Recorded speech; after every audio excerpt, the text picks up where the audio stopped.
Coucou tout le monde. On se retrouve aujourd'hui pour une nouvelle vidéo où je vais dessiner dans mon carnet d'animation. Vous êtes déjà très nombreux à le connaître, si tu ne connais pas tu peux cliquer sur le petit i pour voir mes autres vidéos dans ce genre là. Mais en fait maintenant je reprends toujours une de vos idées et je dessine dans mon carnet une double page sur un dessin animé ou un personnage. Et donc pour cette vidéo là j'ai choisi le dessin animé de Pocahontas suite à un de vos commentaires. Donc c'est toi Margot Marie qui m'a proposé ce commentaire là en dessous de ma dernière vidéo dans cette playlist là. Donc j'ai choisi ce dessin animé là et c'est celui-ci que je vais dessiner dans mon petit carnet.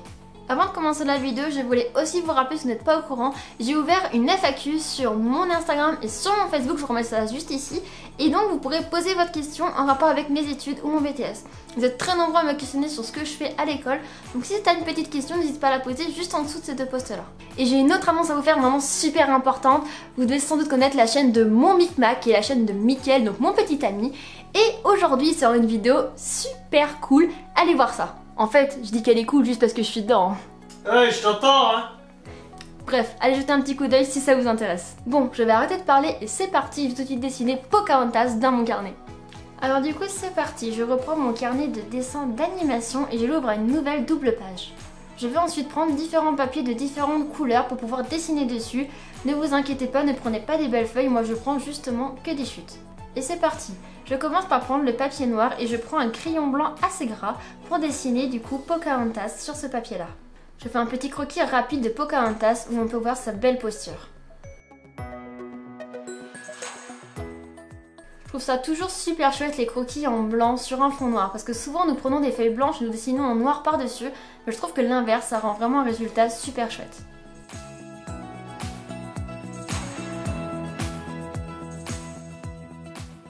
Ensuite je viens prendre le papier bleu, donc pour moi c'est un post-it, et là je vais encore dessiner Pocahontas mais cette fois je vais plutôt me centrer sur son visage.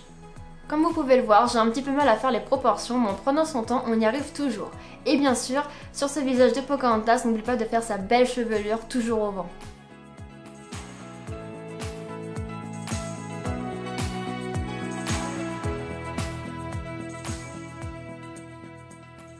Alors maintenant je prends du papier craft pour changer de support et on va mettre un peu de couleur à nos croquis. Donc je prends des crayons de couleur et je dessine encore une fois Pocahontas debout mais dans une autre posture. Comme vous pouvez voir, je commence à faire sa silhouette avec un crayon marron clair et après avec d'autres crayons de couleur de d'autres couleurs je viens du coup mettre plus de couleurs, plus de contraste et je viens mettre donc des détails. Mais je commence par faire avec une seule teinte mon croquis de base. Pour ce croquis là, je me suis obligée à ne pas gommer.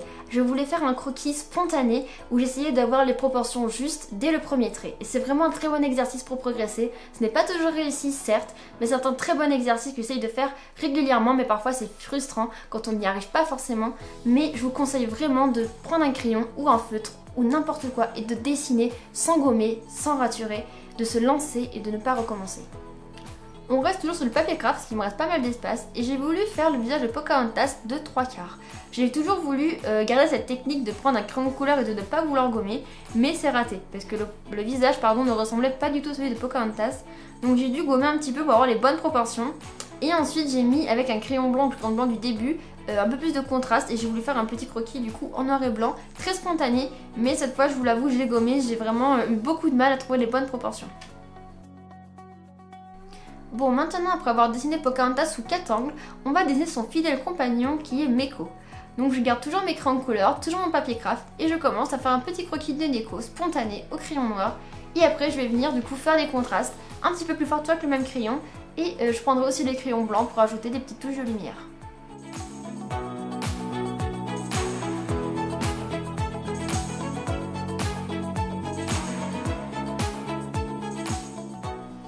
Je vais maintenant représenter Fleet et je reprends un petit post-it bleu et je choisis de le faire avec la technique de l'aquarelle. Je trouve que cette technique lui correspond plutôt bien parce que l'oiseau c'est un symbole de la liberté et de la légèreté et donc l'aquarelle c'est une technique très fluide, enfin c'est une technique de l'eau. Du coup c'est vraiment une technique très légère et je trouve que ça lui correspondait bien. Je viens avec un crayon noir à pointe fine dessiner quelques contours de Fleet pour qu'on puisse plus facilement le reconnaître, mais comme vous pouvez le voir je ne ferme pas mes traits, je laisse un dessin très aéré.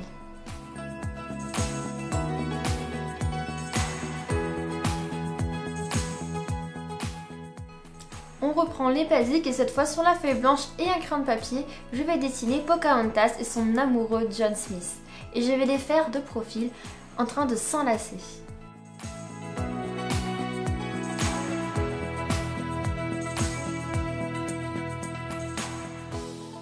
Bon, et bien maintenant que tous ces petits croquis sont faits, on peut commencer donc à les mettre en page. Et une fois que je trouve une disposition qui me convient, je peux commencer à les découper et ensuite à les coller.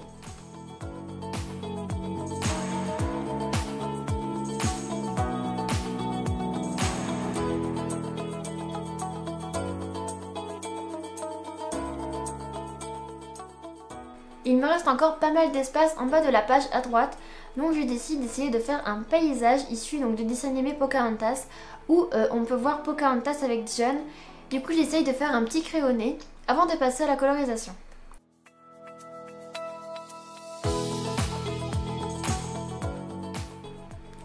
Une fois que les bases au crayonné sont posées, on peut enfin passer à la colorisation. Du coup moi je choisis la technique des crayons de couleur.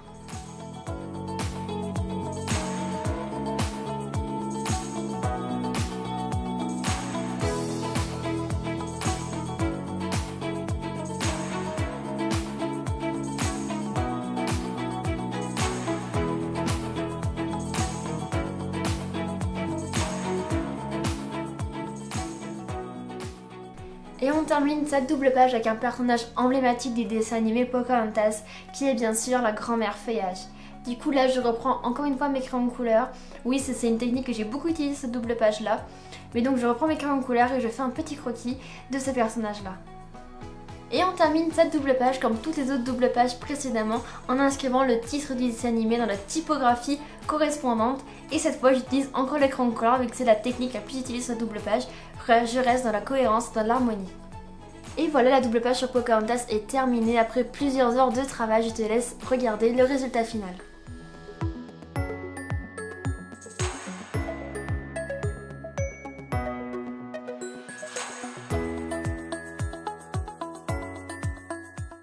Voilà, j'ai terminé le dessin, donc vous avez vu la raison de cette double page là en vidéo. Donc j'espère que ça vous aura plu comme d'habitude. N'hésite pas à liker la vidéo pour me le faire savoir et pour m'encourager. Tu peux aussi me laisser un petit commentaire en me donnant ta suggestion pour une prochaine vidéo. N'hésite pas à me dire un dessin animé que tu apprécies ou un personnage. Je choisis à chaque fois dans vos commentaires et j'aime bien avoir vos avis, vos goûts. J'aime bien que vous soyez maître de mes vidéos et que vous puissiez choisir du coup les sujets de mes prochaines vidéos. Et du coup j'espère que tu as pris autant de plaisir que moi à regarder cette vidéo, que j'ai pris du plaisir à la concevoir. Comme d'habitude je me suis vraiment éclatée à dessiner dans mon carnet, à tourner cette vidéo et à la monter. Donc j'espère que ça t'a énormément plu et que j'ai pu te transmettre du coup toute cette passion. Et donc moi je te fais de gros bisous et je te dis à très vite pour une prochaine vidéo.